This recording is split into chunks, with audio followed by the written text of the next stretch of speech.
And with that, I want to introduce David Berenbaum from the Office of Housing Counseling. So David has always been very gracious in speaking with us and talking to us about his plans and about what's going on at the Office of Housing Counseling.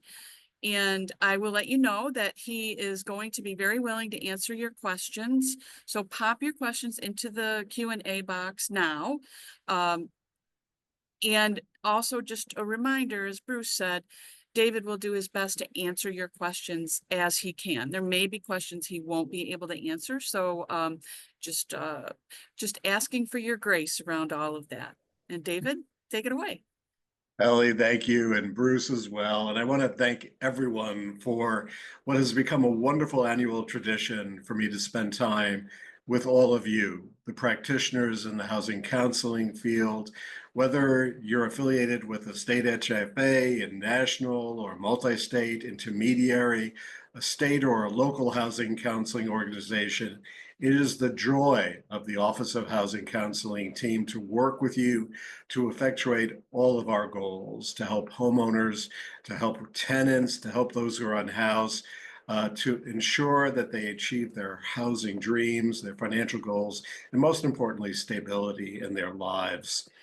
This is a very interesting time, of course, in Washington, D.C. Whenever a new administration begins to assume power and take control of the cabinet, of all the federal agencies, it's an exciting time. It's a time of change. And of course, it's a time where we're waiting on a lot of guidance.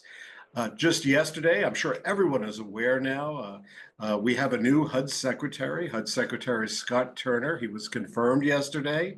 And at HUD today, he'll be meeting with, and the HUD staff will be welcoming him at 3 p.m. And of course, we're in a process right now across the federal government, but also at HUD, where senior career staff are working with the transition team and the new appointees as they arrive to orient them to programs and to ensure that they are off to a fresh and a meaningful start. Of course, in our office, as we report to the FHA commissioner, we are also awaiting the nomination and appointment of the new FHA commissioner in the Office of Housing. And we look forward to working with the incoming leadership team and hearing more about the administration's priorities. I'll share with you that I just read, actually, before joining the meeting, a really interesting article in the Wall Street Journal where Secretary Turner was interviewed about some of his priorities. And I'm sure during our discussion today, some of those issues will emerge and we'll move into them into a greater discussion. But what I will say is I think there's great opportunity for the Office of Housing Counseling in the new administration. Whether it's topics of build, streamline regulation, making government more efficient, the work that we do to ensure that Americans have a safe and affordable place to live is a bipartisan priority now. And I look forward to working with the new leadership team and all of you to realize our goals. I think it's also really important to note the important work that is happening now in California as a result of the wildfires in the Los Angeles area. And in particular, I want to note the important work that the Office of Housing Counseling is doing with you by celebrating the good works of a number of agencies. First, I really would like to applaud Linda Davis DeMoss' work at Balance. She has been playing a coordinating role, engaging with all of the agencies, ensuring that the safety net and counselors are in place at the Disaster Response Center, working with our office, working with FEMA, working with Cal HFA and others. Linda, thank you so much for your good work. And I can go on. Lori Gay at NHS of Los Angeles County, thank you so much. One of the first organizations to step up with NeighborWorks America to make a difference in the community. G. Lee at the Shalom Center, HPP Cares, the West Angeles CDC, NID Housing Counseling, MMI for their work doing virtual counseling and working with the GSEs, the Urban League and the Homeownership OC centers. And then I'll also acknowledge NACA's work at their recent Riverside event. This really gets to the core of what we do, making a difference at a time of crisis in people's lives to try to give them a plan to move forward. So thank you to all of these groups who are providing very significant relief, and we are going to continue to support you in every way we can. I just want to share with you what I'll describe as 5 priorities for our office moving forward. And then I really want to turn this into a conversation, as was noted, with you, to take the time to answer your questions, to perhaps point out a few new initiatives that will be announced in the coming days. But again, this is really the conversation about where we're going right now. So let me just share some of our goals. They're built on the foundation of our past work, some of our impact over the past few years. Our first goal and priority at OHC this year is to expand access to housing counseling services. And we're going to continue, we hope, in the year to broaden the reach of our housing counseling program by improving accessibility, fostering partnerships, and delivering tailored education. And that includes our Make Home the Goal campaign. Now, I do have to make a footnote here. Of course, as you've read, across all federal agencies right now, there is a complete program by program review. So while these are our goals, they will be subject to discussion and approval by the new administration. And that's fairly typical when a new administration assumes power. So with that qualifier, it's our hope that we'll be moving forward on each of these goals with you, and perhaps some new innovative goals as well. And our second goal is to strengthen our internal operations. And what I mean by that is we're going to try to improve the operational foundation of how we engage with you to support your organizations by delivering best-in-class services to you. For example, one immediate change, rather than seeing a number of NOFOs issued later this year, there will be one NOFO with each of our program areas. Now, of course, there will be some changes to the NOFO, standard language and other updates across all of HUD. That's rather typical, again, as administrations change. But as far as our program priorities, we're very excited to continue to foster strong homeownership, strong tenancy, rehousing of the homeless, ensuring financial capability, and all the other good works that we're involved with, elder housing, affordable housing, and so on. And we're looking internally also at how we do our program reviews and also how we engage with you to streamline those practices and ensure they just make common sense to each of our organization and to all of you as practitioners. And this complements what has been our modernization effort over the past 3 years. Each year, we're making significant strides forward to, in fact, effectuate that goal. We do have a responsibility also, of course, to be a regulator. We describe that often as counterparty risk management in the work we do in government. But we want to make sure that as we're conducting program reviews, that also we're providing appropriate technical assistance to you with the goal of supporting your programs and it not being a gotcha, so to speak. And we want to make sure that as we improve this process, that the grant management process itself becomes more standardized and more transparent for each of you, and also more consistent across all of our team. So you will see moving forward more dedicated staff from our Office of Oversight Accountability conducting program reviews as we move forward. Our fourth goal, and of course, again, this is dependent on funding and other priorities at HUD, is to enhance our technology. We're looking forward to 2 convenings that are currently in the planning stage. One will be with you to talk about the future of client management systems and what you would like to see in next generation approaches. It's very exciting. Kudos to David Young and his great work on MISMO. But also there is a lot of opportunity for us to improve upon our systems at HUD. And that includes one system from grant application all the way through final report report that becomes real time. But concurrent with that discussion, we also want to meet with the CMS providers because it is our humble belief that they can be doing a much better job more affordably and also with greater technical assistance to ensure continuity in service and easy access to the systems by all of our organizations. We're also going to be looking to updating our own internal systems, and we hope connecting them as well to MISMO, the industry, and other sources, so that, again, we have better outcome information. And our final goal is, of course, to elevate the profession. You know, we've been very, very focused on that.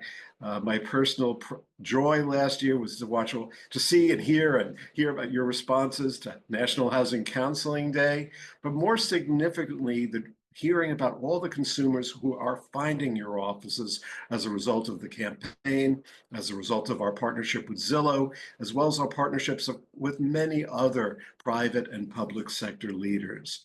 As we also work on model industry standards, I believe we have further opportunity to elevate the profession and as well to reach our big, hairy, audacious goal of serving 3 million households a year. So with that said, I have other things I hope I can touch on during our conversation today, some announcements and some information on 9902 data, some of our good work as well in the consumer CX space and so on. But I'd rather really focus in on your thoughts and questions. And so, Ellie, why don't we kick that off? Great, sure thing. Okay. So any guidance on how LEP-oriented protocols and/or services should be approached in light of the changes to the DEI work? So let me say this, that I believe that first, there is not an impact in that space.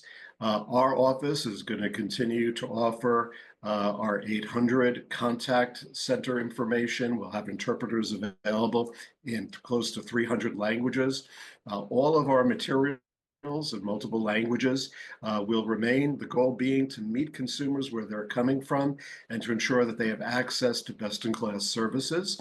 I do hope that there will be greater definition and clarity around diversity, equity, and inclusion as we move forward.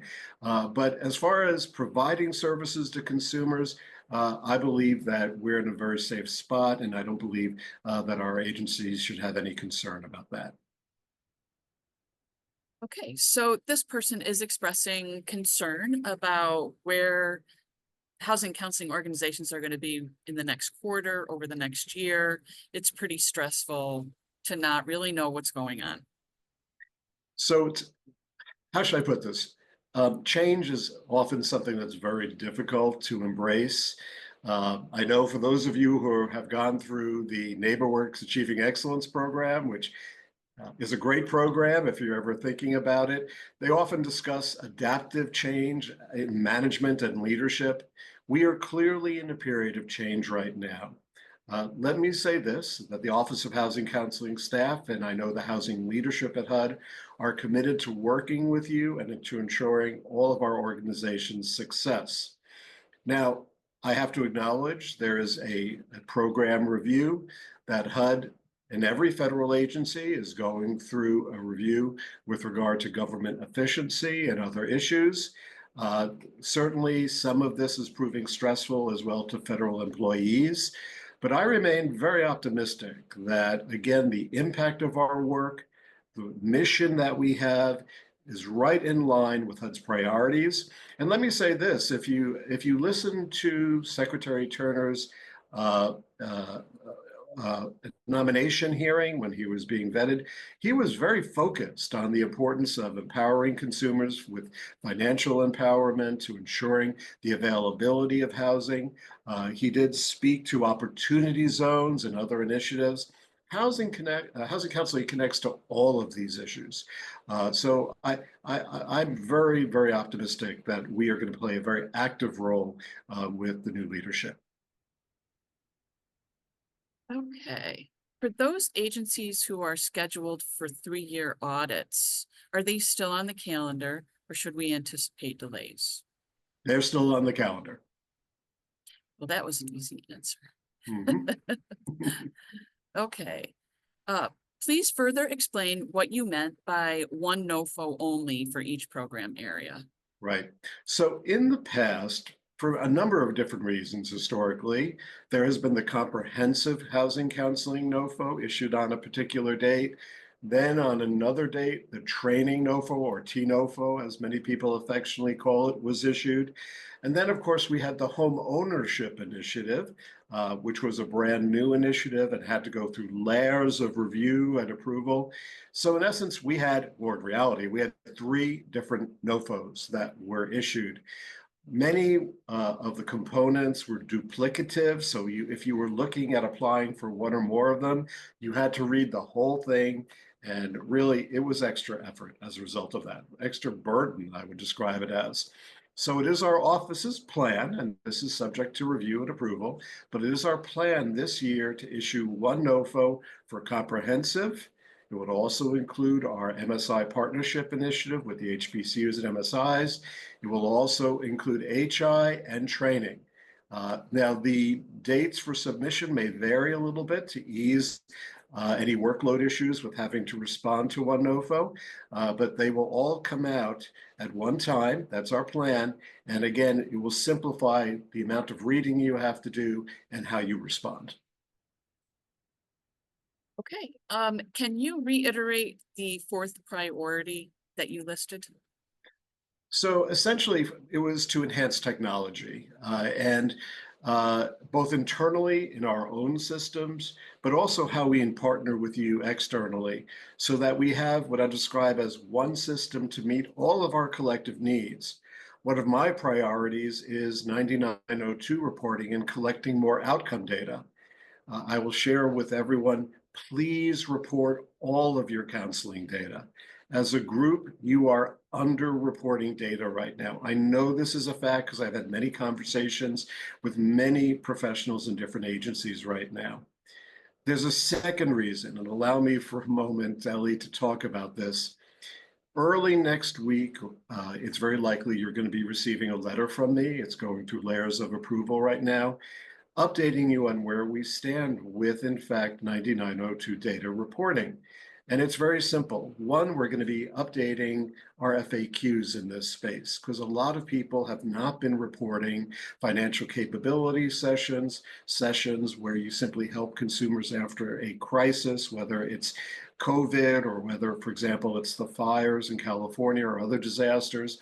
If someone is unhoused, there's been an urban myth that there must be a budget, there must be follow-up in every situation. And that's exactly that, an urban myth. Counseling can be provided. You just need to document why it's not appropriate to do a budget, for example. So our new FAQ, which is going to be issued, will address all of these examples and clarify, please report all of your good works, and please report your good works with other funding sources. It could be block grants or home or private foundation work or fee for service. It's critically important that as an industry, we celebrate all of our works. And so that will really enhance our reporting and outcome information. As well, it will help you in your grants because our grant formula obviously is based on the number of sessions and consumers that you serve as we move forward.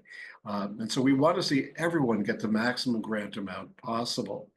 And then with regard to 9902 data, I've shared this at several different programs I've spoken at. Congress, the Hill has requested that moving forward, we release agency data. So what that means is on the HUD exchange, where you've seen state and local data in the past on our reporting fields, now beginning in March, late March in all likelihood, agency data, all of your 9902 data will be public. And this is something we have been mandated to do. And we want everyone to celebrate, again, your collective impact and good work. So that means please ensure accuracy in what you're doing. Prior to that launch, we actually are reaching out to groups right now to beta test to make sure everything is perfect.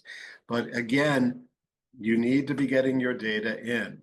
I will also add that right now, about 9% of our housing counseling groups are not reporting any data. That is not acceptable under our program. And we are reaching out to those groups in the coming weeks again, just to afford them the opportunity to cure this. But you are required to put in 9902 data across our program, and we have to enforce that. That is an expectation. Again, thank you to everyone, because I know many of you have challenges with your CMS systems and maybe doing manually reporting, but it's critical we capture all of that data. So technology is a heavy lift for us. We're hoping that we can move forward with our appropriation. It's not just our office, it's across all of HUD. All right, so there are a few questions coming in related to what folks should be expecting as far as fair housing, affirmatively furthering fair housing, uh, protocols around those things in their work plans and delivery, and would there potentially be a revised 7610 handbook? So I will share with you that, and you've probably read this in newspapers, it's quite public, that the administration has taken a very active role in looking at DEI across all federal programs, and that includes the Office of Housing and the Office of Housing Counseling. It also includes other areas, such as some of the recent executive orders on gender and related issues. What I will say is that we are working to implement those orders. It is agency and federal agency wide.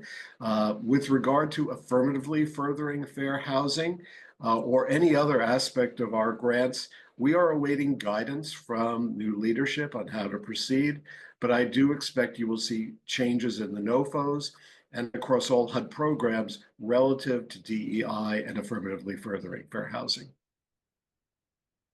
And is the Office of Housing Counseling moving to a third-party review of organizations for renewals?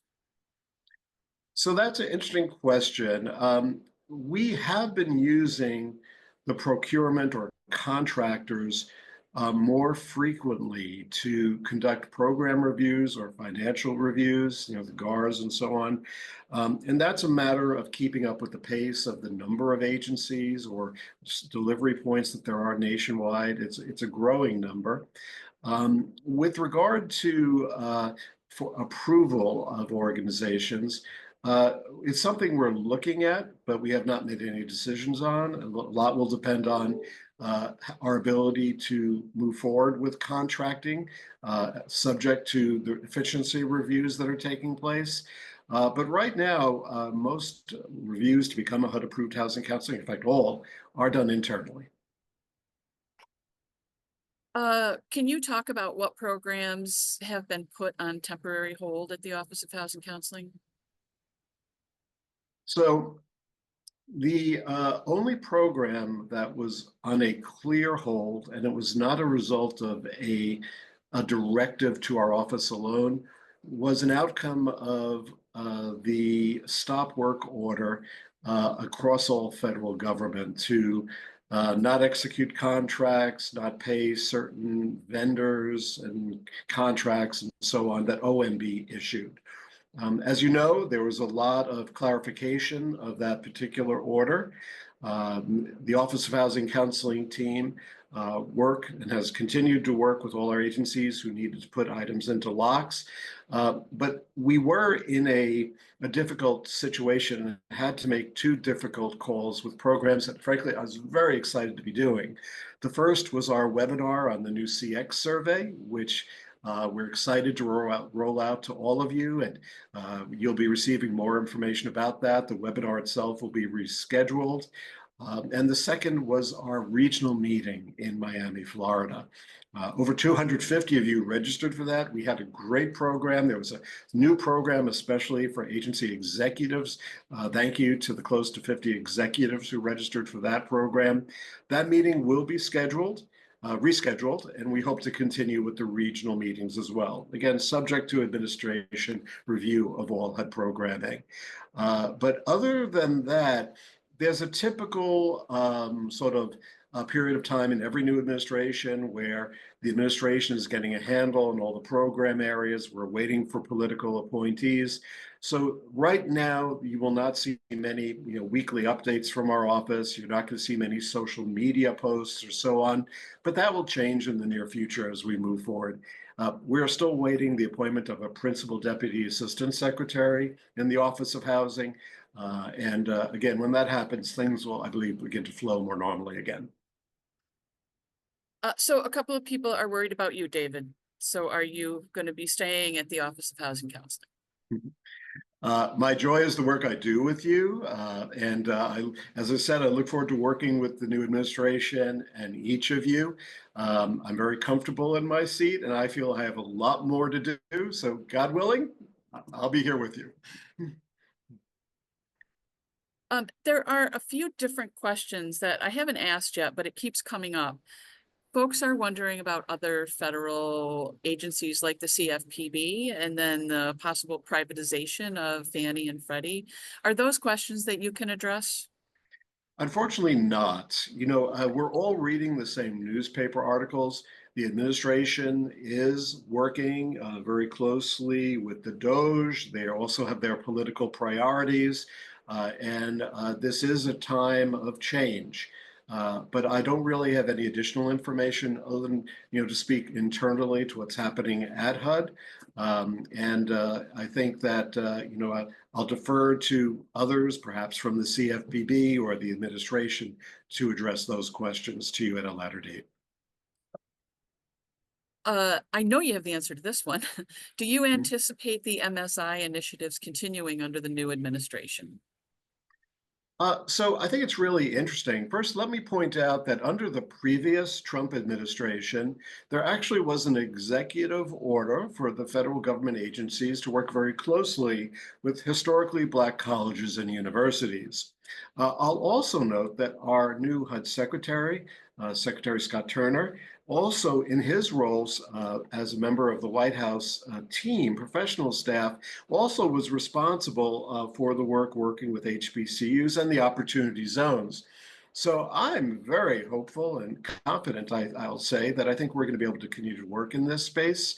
Again, all programs are under review right now. I know many of you are sensitive to specific programs that there was a stop work order on, a few weeks back. We were not affected by that other than the general OMB memo. So I believe that it's business as usual on the MSI initiative. If there is a different decision made by leadership, of course, we will promptly advise everyone. Okay. How would you suggest capturing eviction prevention work in partnership with courts on the 9902? Yeah, so we only have that one little category, right? That one field for eviction prevention. And it's one of the reasons we do need to update to an updated system. It's very interesting because, of course, HUD also has been doing an eviction demonstration with legal service providers, and they have been manually capturing in quarterly reports some of the outcome information from legal service organizations in that space. Let me turn the question around, and I invite you to share your thoughts with our team and with me directly on what you would suggest, because there's so many aspects to it. Everything from mediation, right, to engaging and challenging a landlord, to a fair housing issue, or simply helping a consumer tap into assistance to avoid eviction. So there are a lot of ways of capturing outcomes. I'd welcome your suggestions. So this is a pretty lengthy question and very detailed. So give me I ask for your patience in reading it through. Okay. Okay. The new HUD secretary, Scott Turner, is expected to streamline HUD and cut programs. In his hearing, he stated HUD is failing at its most basic mission. The expectation is that he will be slashing funds and overhauling programs related to housing vouchers and homelessness. How will this affect existing programs that have been essential to HUD housing programs? Also, there are many questions connected to funding denial to nonprofits who assist immigrants. How will HUD be addressing this issue? Myself and many of my coworkers are afraid that we will not have a job in the coming months. So thank you for that question. And unfortunately, I am not in a position where I can directly answer that. One, I'm really kind of prohibited from speaking to appropriation issues. And of course, as our new leadership settles in and looks at the efficiency of programs, as they're thinking about perhaps restructuring or other issues, certainly everyone is very aware that they are looking at staffing levels in the federal government, including HUD. Um, these are delicate issues. But what I would always say to anyone who is one of our partners or stakeholders is you have the opportunity to make your feelings known, to suggest what should be prioritized. And I know that HUD leadership, as well as all of our partners, are always open to that. But unfortunately, while I understand the point and question, it's not something I can respond to. Okay, is there an effort to update and streamline HUD's grant reporting to make it easier and more efficient? HUD's reporting is the most time consuming and we get the least amount of funds. But it is foundational to you receiving many other sources of funds. And that's how many private foundations and other government agencies look to our funding. That we're giving you some foundational support that leverages a lot more. But I understand your point. I mentioned earlier the importance of our streamlining our process. We are looking to technology to help us do that. But on the flip side, please expect more outcome information being asked of you. Folks who are in our new home ownership initiative are going to be providing a lot more data to us. It's modeled in many respects in some of the MISMO fields as well. If we are going to prove our worth in a new environment where, frankly, outcomes are a critical element of, in fact, efficiency, that data will be critical moving forward. But we want to make it easier for you, and that's where whatever steps we take to move forward with better data collection, we'll also be working with the CMS providers, whether they are off the shelf, so to speak, or whether it is customized and proprietary. So these are important issues for us. I apologize for our extensive paperwork.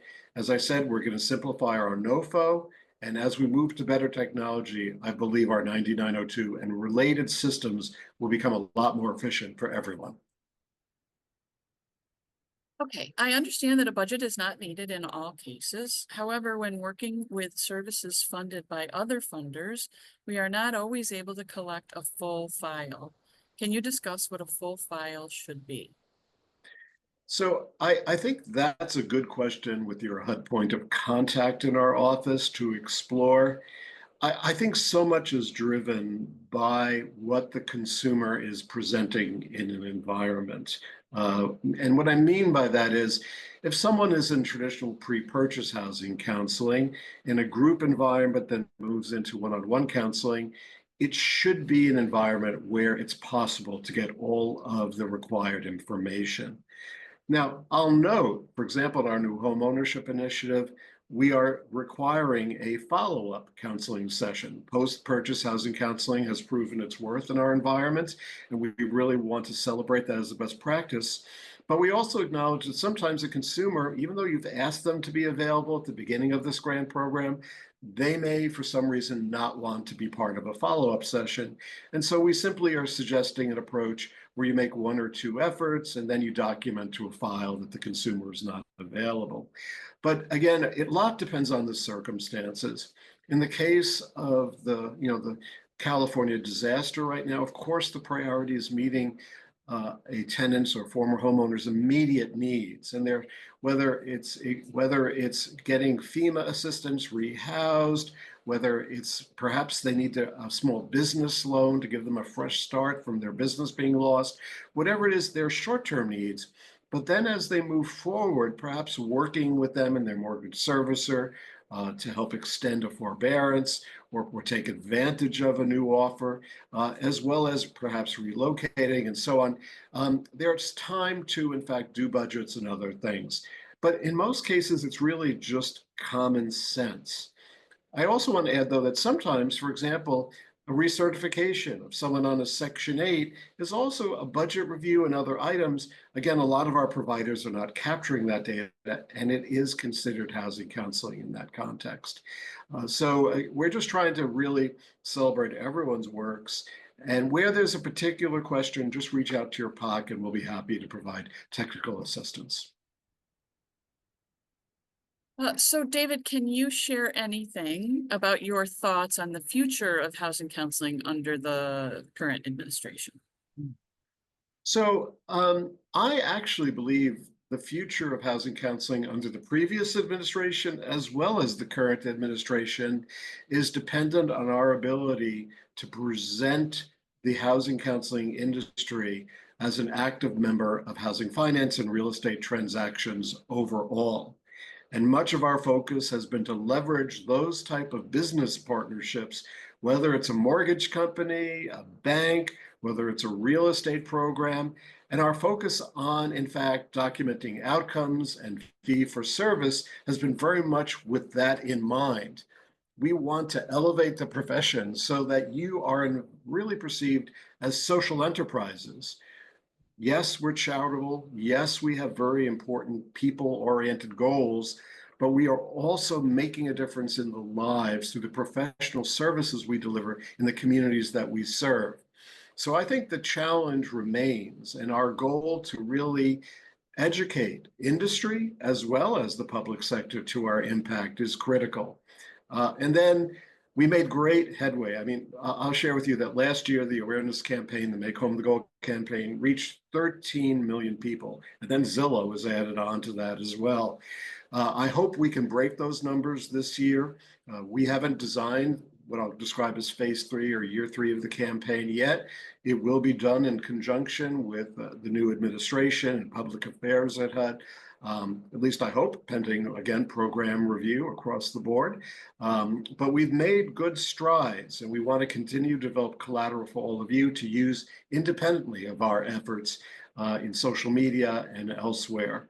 I'll add, I mean, most recently, the Ask OHC public service announcements that were, I mean, over 1 million views, something that was done very inexpensively with our own HUD staff, was so well received by the public. So we hope to do more of that to build the profession and, again, present us as really game changers in the industry.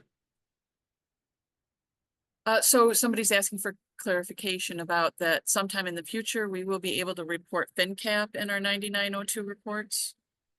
So right now, in fact, there is a way of reporting it in the 9902. Reach out. Many of our groups sort of jointly report financial literacy capability with housing counseling, and it is an approved area. What's an interesting discussion I'll add, and it actually, an appropriator recently asked me this question, you know, they were looking at the role of the Treasury Department, and in fact, you know, Treasury plays sort of a coordinating role between all of the federal agencies. And we, of course, are very actively part of that. And HUD. And there's a lot of overlap in our space. And I think this is an area for future discussion for all of us. And how do we bridge that so that homeownership, good, healthy tenancies, and so on become a part of financial capability throughout one's journey through life. Elder care, elder issues with financial capability, scams and other issues. There's a lot there, and these are issues that we have been discussing with Treasury and also the CFPB, and I think there's room for growth at HUD working with you and other agencies. And so right along the same lines, there's this other question that I think is in line with what was just asked and what you just answered. Will financial literacy become a HUD counseling track in the future? While the addition of rental counseling was a helpful development, our organization sees increasing need for counseling that is focused on basic financial literacy for both homeowners and renters. Yeah. So I would suggest as we move forward, again, with leadership approval on our model standards that we're developing, that's a perfect environment to explore that as an area, as a future best practice.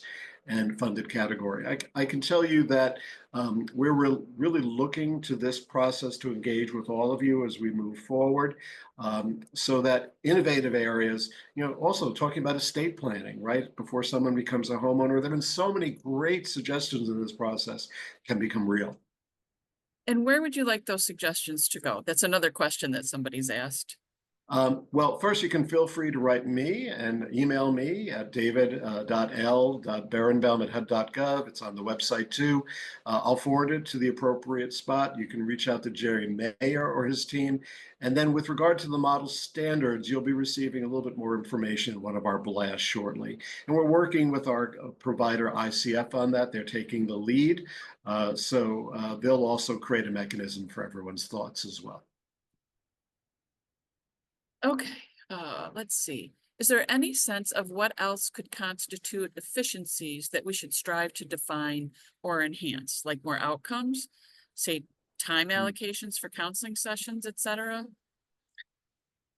I'm hesitant to suggest what is an efficiency for everyone. Perhaps I could take a broad stroke, but one of the beauties and strengths of our program is that of the 1,500 HUD-approved housing counseling organizations, each one is unique. You have different approaches to how you deliver services.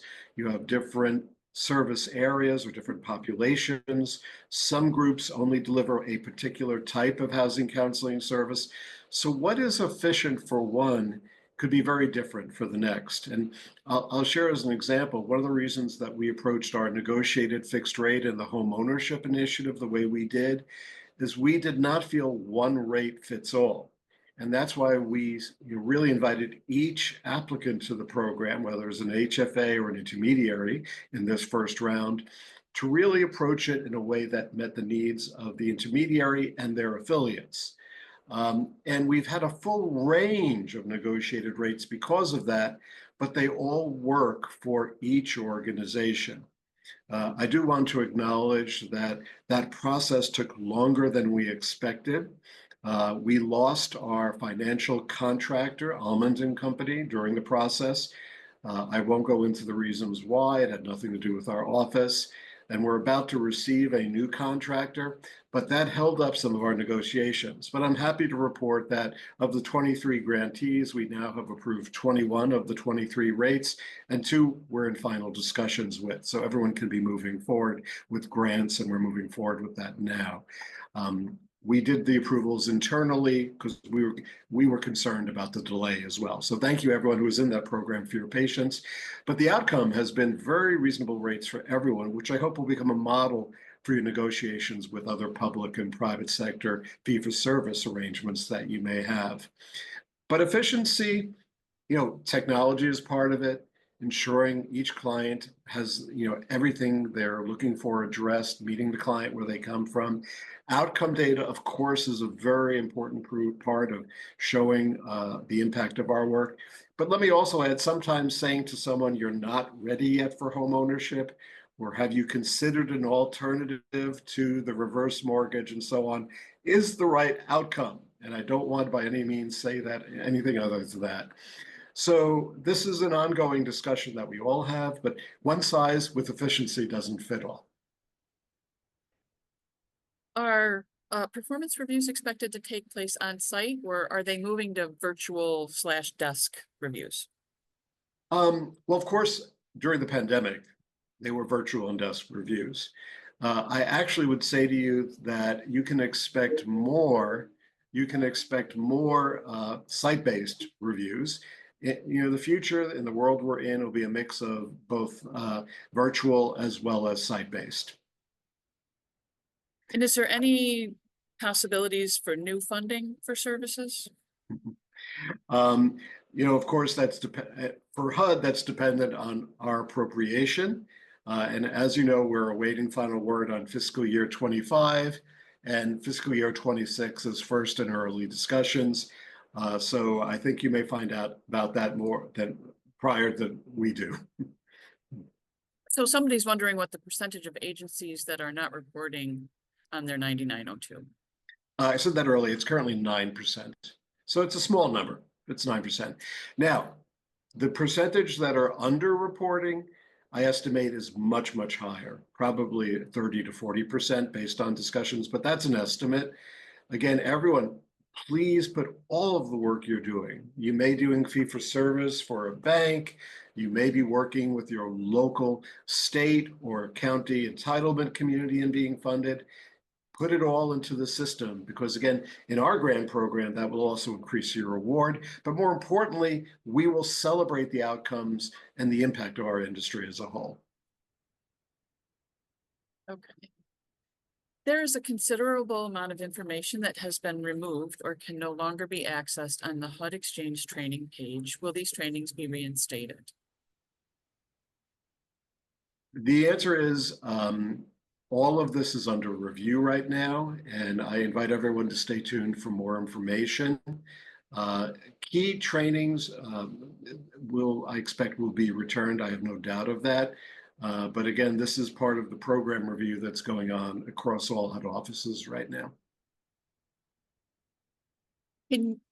Can you explain why the payment supplement loan modification that was supposed to be effective January 2025 is not effective until February 2026? And do you foresee this will get changed again? I think I'm going to need to invite that individual to put that in the form of an email to me, and I'll forward it to the right office at HUD for follow-up, because I don't have an answer to that right now. For the enhanced technology goal, does this mean there will be an update to HCS? In time. That's our goal. But a lot of that is dependent on a future appropriation. There is a blueprint in place for the Office of Housing Counseling to modernize our system. As I said, it will change us to a real-time system. It will capture everything from grant submission to final report and everything in between.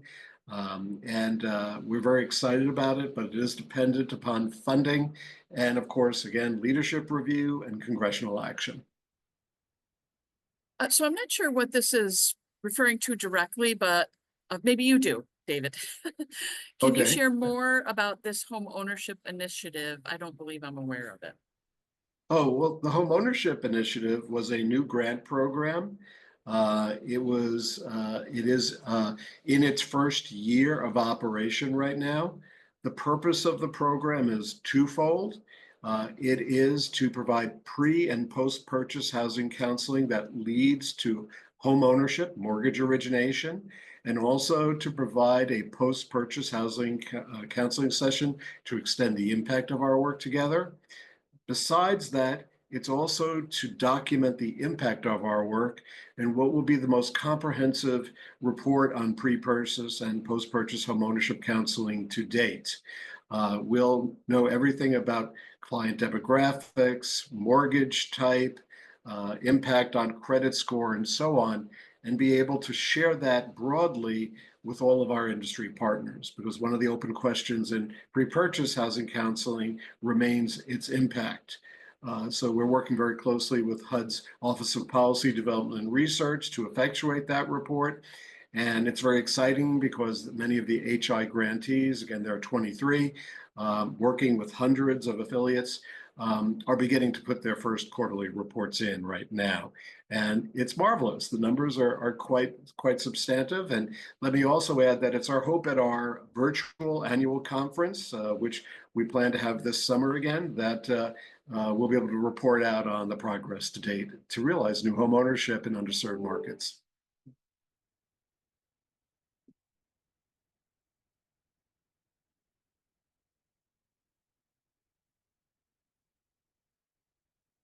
You're muted, Ellie. We can't hear you. Oh, geez, sorry.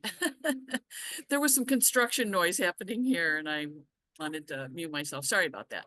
Have you started identifying a new CMS that works across all agencies? And if so, when is the implementation planned?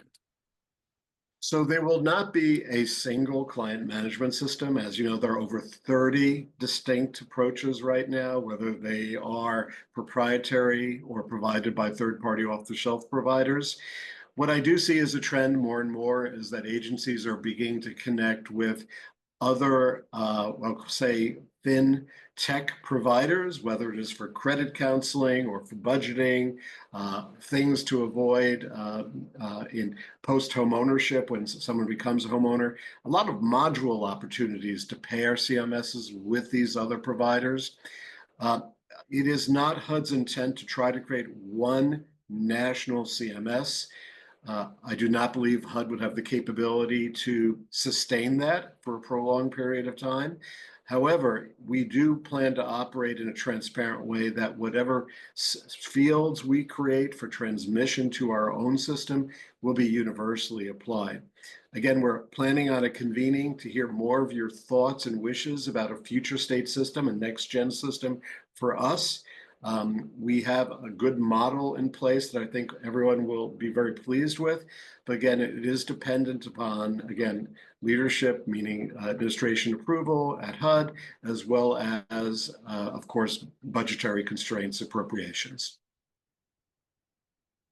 Okay. Can there be a look at how the state pass-through federal HUD programs can be directed to share the data concerning the outcomes of referrals made to the consumer grant program from a counseling agency? This will help with the outcomes. That's a very good suggestion, and I know that many of our state HFAs participating in our program are trying to do that right now. But that is a very good suggestion overall, and I'll take note of it and share it internally. If I may, Ellie, I also want to acknowledge that we had our first meeting to orient the new members of the Housing Counseling Federal Advisory Committee on Monday of this week. What a terrific group of professionals. 7 of whom are new, 4 of whom were reappointments. And we look forward to their meeting in the future to really, again, continue to give us good advice, good counsel, and to take on a host of new topics, as well as to engage with our new leadership at HUD to hear about their priorities and think through how it applies to our program as well. So we're looking forward. We're hoping to have a meeting, our first public meeting in March. Stay tuned. That's pending approval. Is HUD considering an extension of the HI grant as it was executed so late and it is ending in March 25? Yeah, that we're currently reaching out. Good question. Thank you. We're currently reaching out to the agencies who were impacted by this delay as a result of the losing our contractor for the financial negotiations. And yes, we are going to be, based on an agency by agency need, granting an extension. And I will add that many groups are putting in a large number of settlements or client closures into the system already, but we're going to be very, very open to that. And again, thank you everyone for your patience as a result of this procurement issue. We are all understandably nervous about potential losses in our field, but could you discuss any potential growth or new programs or campaigns that you would like to see in the next few years? You know, I think there's a lot of opportunity working with low to moderate income consumers nationwide to move them into home ownership. I'll note that this was something, again, during the confirmation hearings that HUD Secretary Turner noted the importance of to ensure financial well-being as well as to create more housing units. I also think there is going to be more and more opportunity to work with the government-sponsored enterprises and private lenders. And then the National Association of Realtors, through their Economic Opportunity Committee, is looking to partner with housing counseling groups around the nation. They have small grants. This is something that Paul Yorkis, a member of our advisory committee, has been speaking to quite eloquently. And I think it's something that we should be exploring. Last as well, I mean, there's so many opportunities, but I think as well, the idea of working more closely to leverage resources. There are so many groups who are funded by distinct federal programs or private sector initiatives today that if we focus in on our strengths and work together, there'll be very significant cost savings. And I'll add that for some organizations, the idea of merging or developing strategic relationships may be a very, very cost-efficient approach to better serving populations in the community or groups in the communities that we serve. But I think a lot of this is dependent upon how you do business. What's very interesting is I've seen also a trend. We are seeing local groups becoming more regional or statewide across the housing counseling footprint. We've also seen those same groups opening more physical mortar and brick offices. On the flip side, we've seen a number of national groups do more with virtual. So we are in a time of change right now. And back to the modernization rule that took place, I think it's something that it is something our office is very, very closely watching right now. Again, we want to make sure the high quality of our services sustains itself. One more point as well. I know many of you are very aware of the work we have done in tribal certification. Again, thank you to everyone who gave us comment on that. Of course, we have a final rule. We are moving full speed ahead to create the collateral, the training materials, as well as the unique certification exam for counselors who would like to uniquely serve tribal communities. Okay, I'm a little uncertain about the direction of this question, but I think that I'm gonna be able to interpret it. And if I can't interpret it properly, the person who asked the question, please pop your question more clearly into the Q&A box and I'll re-ask. But I think what's being asked is, when NOFOs come out, often they come out for a year that a housing counseling agency has already worked and for a funding period. And so it's very difficult to, so they often respond to NOFOs and have to predict how much funding allocation will be provided and what their performance levels will be in advance of the announcement. Does this make sense? I think that this is a question being asked. No, I think I understand the question. So first, let me say that we were very pleased in our last NOFO that we fulfilled our commitment to follow the federal fiscal year, and funds were obligated following the federal fiscal year, meaning funds were available. Essentially awards were made and we followed the fiscal year. It wasn't in springtime that you got executed agreements. We are on time to do that once again this year. Now, again, all federal programs are under review. We'll have to see how that translates to our timeline. But internally, our staff is on time to keep that commitment. Let me also say that stated, we are looking very closely at how organizations are drawing down and actually using funds. And there are a number of organizations, for example, that though we awarded funds on time last year, have not executed their agreements.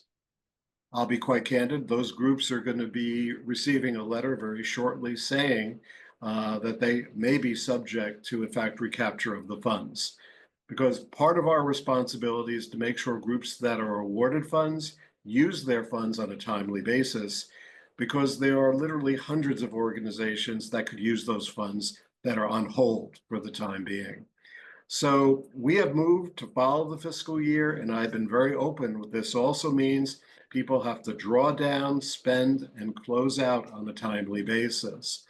This is simply good grant making. This is what a private foundation would do. It's what NeighborWorks America has done for years. Now, of course, if there are unique circumstances, we will always take that into consideration. But again, barring any unforeseen problems, we will be looking at your actual performance, and we will be issuing awards following the federal fiscal year moving forward. So what are you hoping the impact of the HI grant will be on the industry? And are there any early results to share? It's a little early still, partially as a result of the delay. I mean, I know that our agencies have a lot to report already, so we're first beginning to get those reports in and that data set.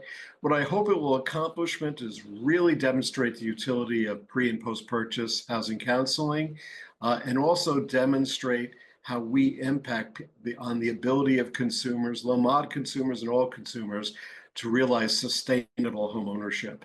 And that will be done through a report as well. But also, we hope, and I hope, that having what is, in essence, a a RESPA, Real Estate Settlement Procedure Act compliant rate that's approved by the Housing Counseling Office, by HUD Office of Housing Counseling, that is a rate that you can take to any potential partner in the private sector and say, or even the public sector, here's the approved rate we have from HUD, we'd like you to pay the same amount.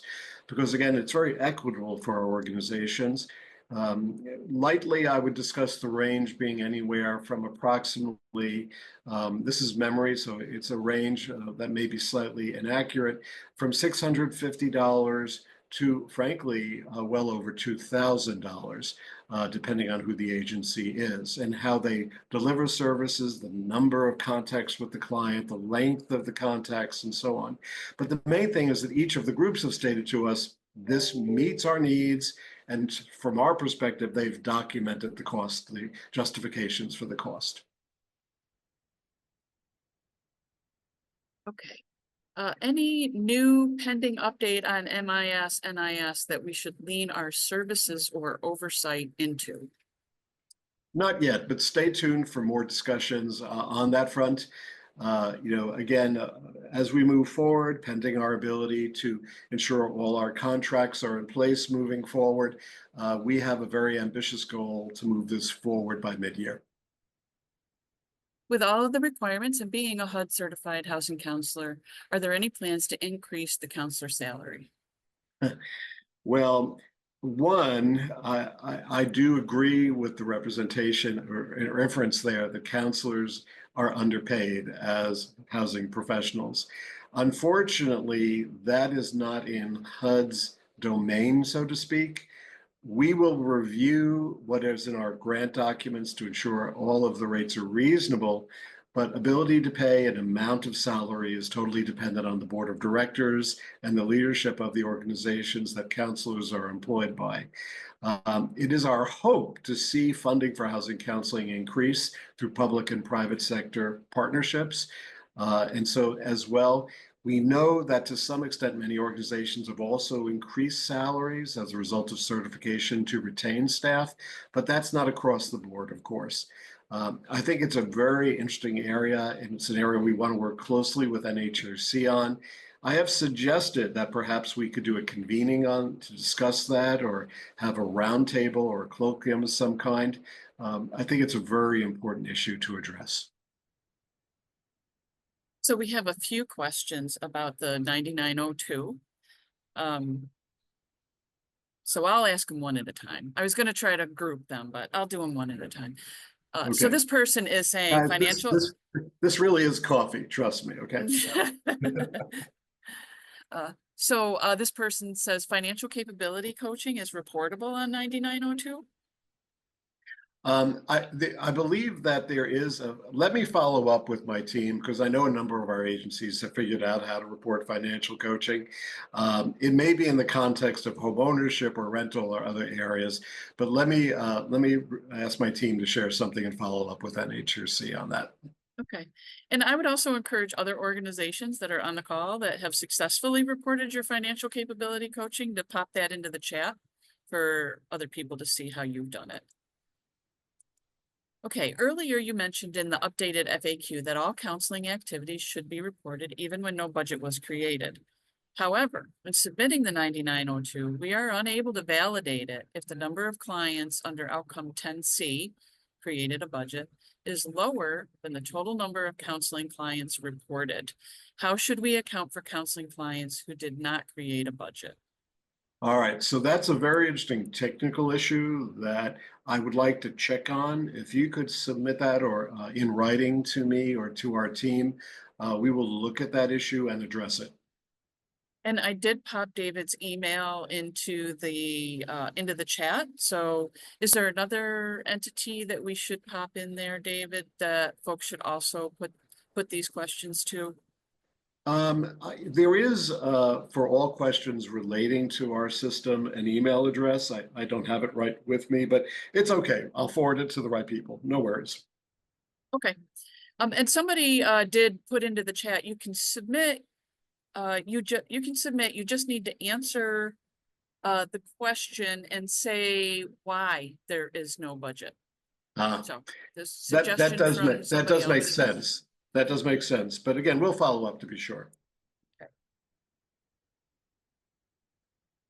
All right. Is there any discussion to add in the landlord education component on 9902 reporting? This should be considered a separate service, even though it's a component of pre-purchase education. I like that suggestion. And again, we'll take that back. It's a very good idea. All right, that was the slew of 9902 questions. There may be more down the row here, but and on to other topics. As we Okay. face inventory challenges and housing inventory for first-time home buyers, is there any appetite to pass legislation to restrict institutional investors from retaining or further purchasing of properties? New York State was passing legislation to force these investors to divest any properties that are in their portfolio for 5 years. So I think that question is sort of beyond my responsibilities as the Deputy Assistant Secretary for Housing Counseling. What I will say is that, again, our new HUD Secretary has really affirmed the importance of the creation of more affordable housing units across the country. He's spoken about streamlining regulation to allow for more affordable housing to be created.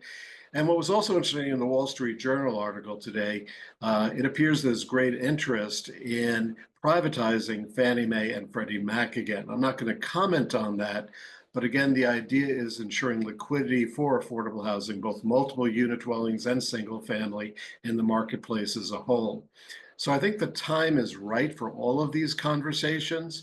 And I think, of course, as we all know, state and localities are part of the opportunity as well as the challenge with regard to the development of more affordable housing units. So I think we all have to work together on these issues. So this is something that somebody put into the Q&A and as how they manage financial capability counseling in the 9902 with a bit of a question. I've always viewed our financial capabilities counseling as related to wherever they are in housing now. Stable rental, maintaining home, post-purchase. I hope that's correct. It seems correct. And again, I'll take that back, and we're taking notes from today's conversation. We'll try to follow up. Yep. Okay. Do you foresee any changes to the Housing Counseling Agency's recertification process? Not at this time. We will, obviously, we are going to be focusing in on, of course, our normal checklist of issues, current 501c3 status. Believe it or not, was a surprising issue 2 years ago that many of our organizations had lost 501c3 status. We've resolved that with almost all of the organizations who are participating in our program. I think as well, there are some exciting opportunities to serve more diverse populations. There are a number of pending applications for different geographies in our country, for different groups in our nation that are very exciting. But that's, I think, who we serve and how we deliver services is constantly evolving.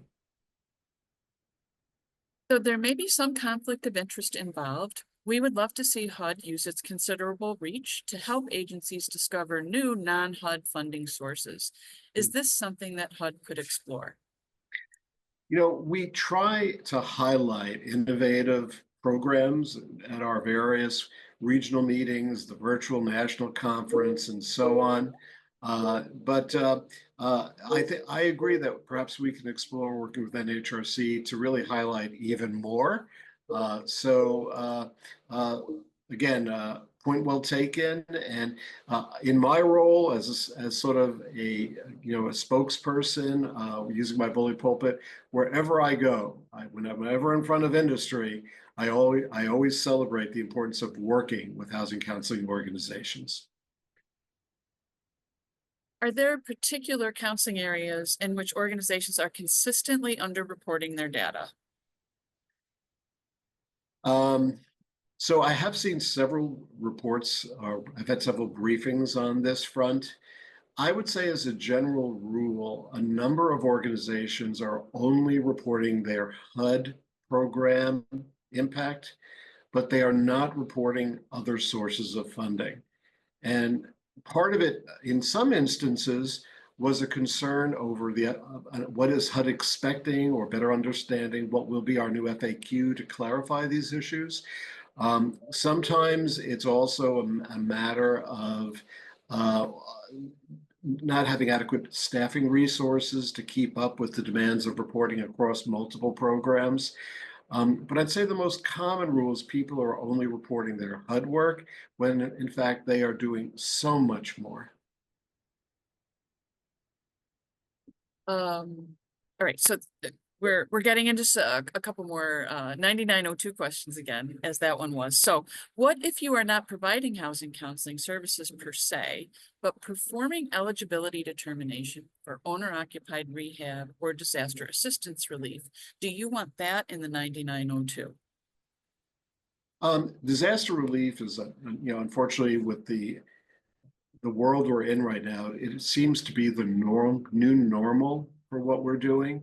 So I think to the extent we all can document the role that we're playing, I think that's very important in 9902 data. And I'm sorry, Ellie, what was the other issue?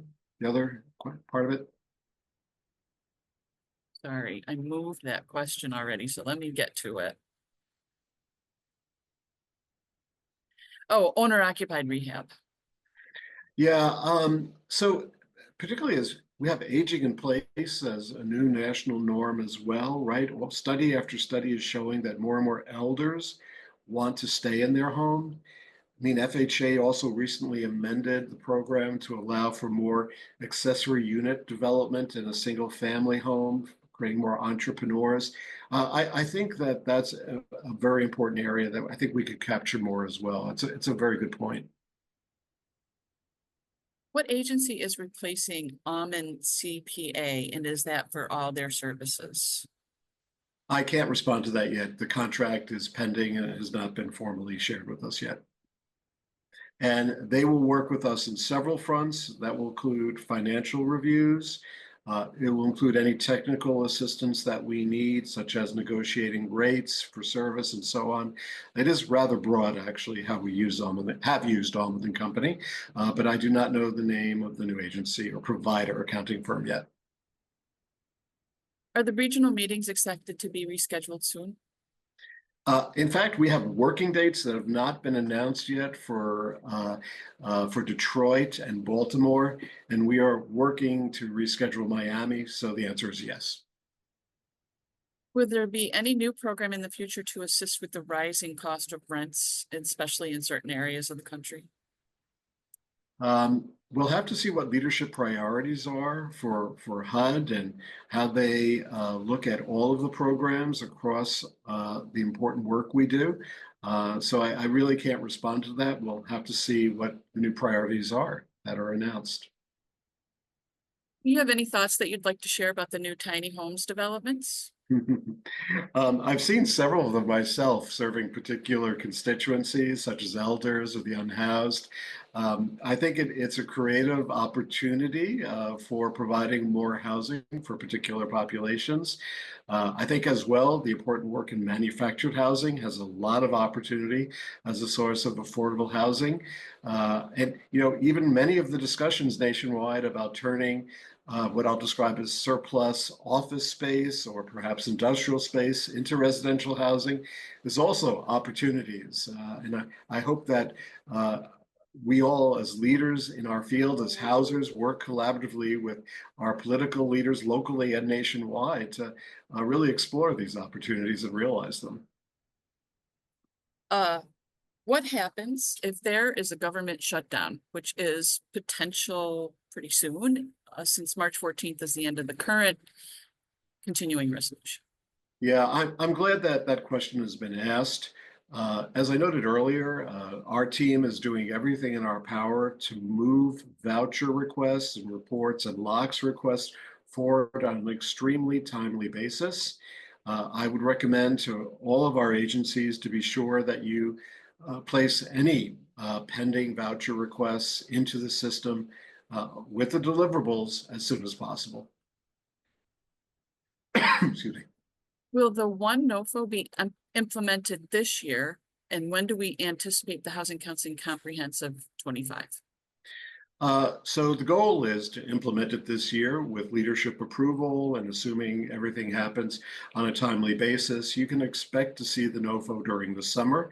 I'm hesitant to give an exact timeline because, as traditional with any new administration, all grants go through a review process, and that may slow things down a little bit. But internally, we're in a very good place. And once we have a sense of the new administration priorities and some of the technical changes to the NOFO, we'll be moving forward. Should we continue with our application to become a HUD-approved local housing counseling agency? Absolutely. HUD approval will give you access to other sources of funds beyond our own HUD dollars, and whether it's foundations, whether it's working with trade associations, lenders, servicers, and the like. I think, as I've always said throughout my career, it is a good housekeeping seal of approval for what we all do. Is it possible for HUD to share counselor salaries? It would be helpful to see the averages to ensure we are staying competitive. That's a really intriguing thought. Of course, we would have to be sensitive to privacy issues, but perhaps we could do something generically, regionally, that is respectful of privacy. I'm sure we could. I think that's a very intriguing question, and we'll follow up on that. I'll just add a little bit to that, if you don't mind, David. Sure. There's a pretty wide range of housing counselor salaries, and a lot of that has to do with geography. So, I am in New York State, and if you are a housing counselor in New York City, you're going to be getting a much larger salary than a housing counselor in Elizabethtown, which is in the North Country of New York State. And it's just because of the geographic difference. So I Yep. just want to throw that in there, that there are some vast differences for those reasons. Yeah, and we're very sensitive to those differences again, and that's why we allow such flexibility among our grantees and how they approach costs. Because cost of living on a regional level, there's a wide variety of service areas in our program. Does HUD still encourage agencies to send staff for staff certifications like NCHEC and other continuing ed certifications, since they already have HUD certificate? So that's part of the best practice discussion that's underway right now. Of course, by statute, HUD certification has become the de minimis now. I hope all of you also embrace the idea of continuing education, which we provide and all of our training grantees provide. It's not required, but I think it's a critical part of what we do as professionals. Relative to NCHEC and other issues, I think we'll have more baseline there to move forward with as these model standards move forward. I do think the new model standards may supersede elements of NCHEC, or it could equally embrace elements of what we've done in the past. But it's a very different practice today, housing counseling, from when NCHEC first came out. And also add this opportunity to broaden the reach of best practices as a result of all of the new products available in every aspect of our work. So I'll defer to our industry partners to speak to that issue. But I'll also say that the Office of Housing Counseling, based on the new model standards, will also be open to taking a different approach moving forward in how we, in fact, engage with you. This is win-win for all of us. Understanding that HUD only reimburses for the counselor salary, can the NICRA or flat 10% be increased for the housing counseling agencies? First, that statement is incorrect. We don't only reimburse for counselor salary alone. So I advise whoever asked the question to speak with their TOC, because we have a number of different approaches across the agencies we work with. The key thing is the budgets have to be justified and relevant to the delivery of services. Right now, FHA does not require borrowers to get counseling. Will that change in the future? So I can't speak to what the future holds for FHA because, again, like all HUD programs, it's under review. What I will say is that we have been strong advocates for counseling within the FHA program. I'll add that many servicers and others are voluntarily paying for counseling in the foreclosure prevention space. Let's see what the future brings. There are also some interesting proposals on Capitol Hill. I'm prohibited from speaking to those, but I'm sure NHRC is familiar with them. So again, we'll see what the future brings. Okay, a few weeks ago, the HUD locator was not showing certain HUD-approved agencies. It seems to be corrected now, but no rhyme or reason as to how it happened in the first place. Any insight you can provide? I did hear about this. I know it is corrected. What I will say is that we are doing monthly reviews of the database to ensure that it is functioning correctly. Please always let us know if you see something technical. Last year, goodness, it was close to over 2 million searches were on the HUD search engine. Another 800,000 were via the toll-free number. It is becoming the principal source for identifying agencies, and we are looking at ways, hopefully, to update it again in the near future with even more accurate and robust information. Do you have a dedicated communication training platform to ensure alignment between the HUD oversight team and intermediaries oversight team to share experiences in monitoring and compliance efforts? So let me say this, there's always room for improvement in how we engage with everyone. We do try to meet regularly with the intermediaries, with state housing finance agencies, and of course with you as members of NHRC. If anyone reaches out to me individually, we're on it. If anyone raises a concern, we try to be very responsive as a government agency. So if there are ways we can improve upon this process, we're very open to it. And I invite NHRC or the Coalition of Intermediaries or any of you as individual HFAs or intermediary groups to reach out to us. We always engage, always. What legislation or programs are being considered to encourage affordable housing development? For example, zoning legislation, subsidies for developers of small homes, starter home properties, etc. Yeah, again, my apologies, but I, as a member of the Senior Executive Service and as a HUD official, I am not technically permitted to speak to any pending legislation. So I have to refer you to speak to the leadership of NHRC or others on that front. Has HUD ever considered placing POCs closer to the groups that they are working with? Some groups have POCs in different time zones. So our office is quite unique in that we are actually in 28 different field offices and headquarters around the country. 3/4 of our staff are in the regions across the country, and we are quite diverse. What I will say, though, is that we are doing some very specialized training of our staff to ensure consistent oversight and program reviews. And so what that translates to is sometimes staff will be in different time zones. Although I have to say my team is amazing. I mean, my West Coast team starts 6:30 in the morning, most of them East Coast time, to ensure effective coordination with headquarters and so on.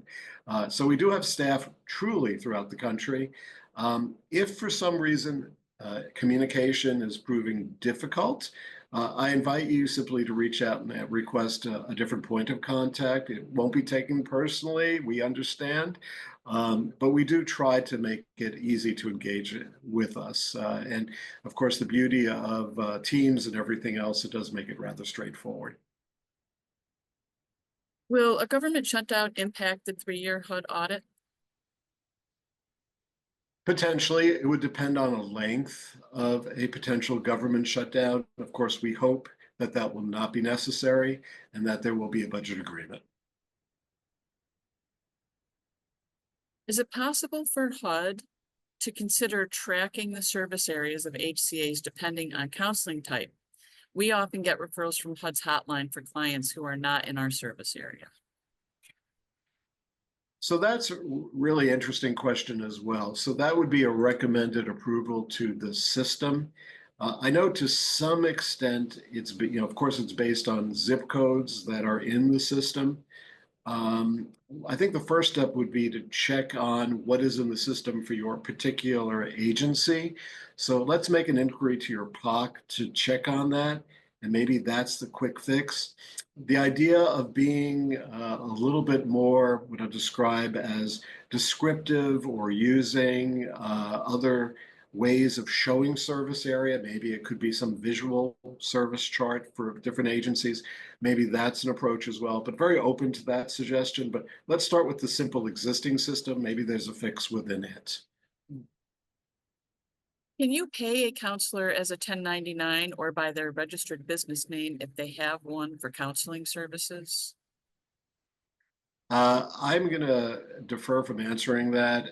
If a counselor has a business and they're providing services as a consultant, that is something that our office frowns upon. Our current standard is that we would like the counselor to be employed by an agency, or if they're working part-time for several agencies, to document their work program, work plan to our satisfaction, to ensure that they're knowledgeable of the community and they are providing reasonable services. We are not going to foster the creation of a contract industry in this space, because we do believe that board oversight and leadership oversight by not-for-profits is critical. And David, you and I had a bit of a conversation about smaller organizations who only maybe have one or two housing counselors, and how to address the issue of losing, you have one certified counselor and you lose that person, and then that jeopardizes your HUD approval and thereby your HUD funding. And you offered a suggestion about how to address that in a small organization. Can you talk about that? Oh, absolutely. And thank you for raising that question, Ellie. Keep in mind, my roots was a small housing counseling group, but I started with the staff of 3, so I understand the challenge. What I suggest, and we are suggesting to all of our agencies, is if you have a small staff, or possibly even if it's a larger staff, but only one counselor, the key is having a second or a third person take the exam and become certified to serve as a backup, so to speak. So in many instances, that could be an executive director, it could be another program staff member, but someone else. So in the case where you lose a staff person, maybe someone retires, maybe someone leaves for another opportunity, you have someone to serve as a backup, and that will give you more time to find a successor for that counseling position. Now, of course, we always try to work with agencies, but this is a statutory requirement. And so, beyond a period of months, this is when it's a great idea to have someone who's certified just on standby. Okay, so I'm going to answer this one out loud myself, David. So somebody's asking about if this recording is going to be uploaded to the HUD Exchange. So this is an NHRC webinar, so it will be uploaded to our YouTube channel sometime next week, barring any unforeseen circumstances. So Christy can put our YouTube channel link into the chat, and you can see all of our previously recorded webinars and keep track of any upcoming webinars. Will federal layoffs, retirements impact our POCs and upcoming 3-year audits? So, of course, federal employees across the country have received an opportunity for essentially a deferred resignation program. The individual professional staff at all federal agencies are looking at the offer. I'll note that they are seeking guidance from their unions, from their own professional advisors, and so on, speaking to their families. The administration has a stated goal of about 10 to 20% reduction in the federal workforce. It's unknown what the impact will be at this time. There is pending litigation. There are so many factors afoot right now. But this will be something, I'm sure, across every federal agency that will prompt efficiency and program reviews. I, at this time, don't have enough information to respond to that. Our goal, of course, in the Office of Housing Counseling is to continue to provide high-quality services and to meet all of your needs moving forward. And all I can say is we'll all have to stay tuned to see what the next steps are to ensure an effective and an adequate federal workforce in federal government.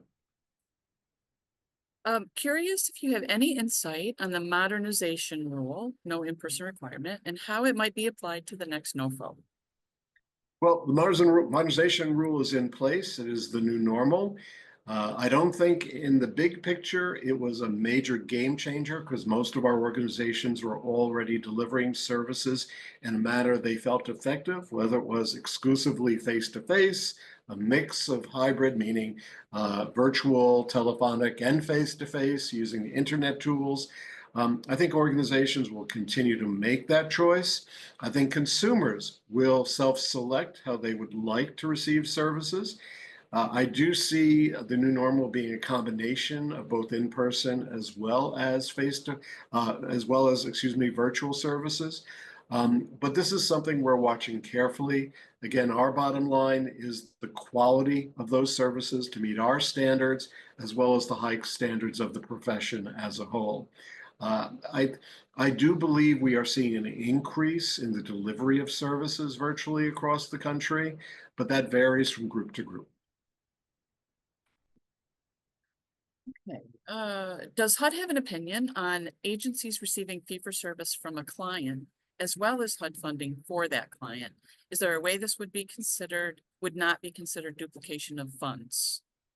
So that's a very interesting question that has emerged over the years with not only HUD support, but also supports from NeighborWorks America and its various grant programs. Of course, where we do have clear expectations is in foreclosure prevention, or if a consumer cannot afford service, reverse mortgage is another example. They cannot afford a fee for service. We ask that you charge against the HUD program grant itself, the comprehensive grant. But traditionally, I think the fine line there has been, if in fact HUD dollars do not adequately cover your expenses, and you can document that a fee for service or a match from another funding source to deliver the service meets that need and is not simply overcharging in some way, it will be permissible. This is an area I invite you to speak to your POCs about as well. But it's something that we're reasonable with, and I think pragmatic. We just want to make sure that consumers are receiving costs in a way that's accessible based on their own finances. Does HUD recommend that agencies increase their number of housing counselors annually to account for inflation? To account for inflation,